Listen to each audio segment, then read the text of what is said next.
Qu'est-ce qui nous pousse à tenir ou pas une promesse que nous avons faite? La question se pose pour chacun d'entre nous, mais aussi pour toutes ces entreprises qui se gargarisent d'une raison d'agir qui dépasse largement la motivation du profit. La raison d'être est souvent un alibi facile pour déployer de grandes paroles humanistes et généreuses dont il est difficile de savoir, à défaut de critères, si elles sont tenues ou non. La généralisation, voire l'institutionnalisation du bullshit, accrédite l'idée que beaucoup d'entreprises énoncent certains engagements qu'elles ne tiennent pas pour autant. Pourtant, la glorification de l'idée de responsabilité sociétale des entreprises et le succès médiatique de la question de la raison d'être accréditent a priori l'idée que l'éthique des organisations dépend essentiellement de leur capacité à tenir parole. Sur des marchés régis par la défiance, le fait de respecter ces engagements permettrait d'établir les conditions de possibilité d'une confiance dans les relations marchandes et sociales. D'ailleurs, ne dit-on pas à propos de la marque que c'est un contrat, voire un contrat de confiance, pour reprendre l'adage d'une célèbre enseigne?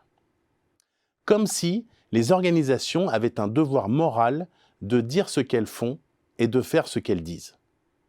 Mais tout cela est-il bien crédible si l'on considère que les promesses n'engagent que ceux qui les entendent ou ceux qui les croient? Or, la promesse est ce bien humain qui renvoie à la capacité de faire quelque chose à quelqu'un sans utiliser la force physique, l'obéissance ou la manipulation psychologique. On peut légitimement penser que la promesse est une nécessité pour la vie sociale faite de dépendance mutuelle.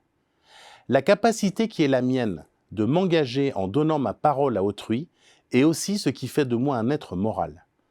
Pourtant, le lavage de cerveau et le mensonge institutionnalisé semblent édifier la norme d'un capitalisme cynique qui tient pour acquis qu'il importe peu de tenir parole. Renversons alors le problème en nous posant la question suivante: y a-t-il une raison valide pour qu'une entreprise puisse ne pas faire ce qu'elle promet? Dans quelle mesure pouvons-nous justifier de ne pas faire ce que nous avons promis d'accomplir? C'est à cette question que Vincent Boyer consacre un passionnant travail d'enquête qui passe en revue les grandes théories morales qui ont pris en charge la question de la promesse. Il est vrai que la promesse engage a priori la dimension obligatoire de la parole donnée. Mais ce motif du devoir constitue-t-il à lui seul une véritable raison d'agir? Parmi toutes les philosophies de la promesse, il existe une doctrine qui permet de justifier le fait de ne pas tenir promesse en certaines circonstances. Il s'agit de la pensée utilitariste, selon laquelle nous devons tenir nos promesses uniquement lorsqu'une telle action permet de produire de meilleures conséquences, c'est-à-dire un meilleur état de choses. Dès lors, pour l'utilitariste, il peut être tout à fait rationnel et donc naturel de ne pas tenir sa promesse. D'une part, si agir de la sorte est dans notre intérêt ou satisfait notre désir, et d'autre part, si cela ne risque en aucun cas de nuire à celui à qui on a fait cette promesse.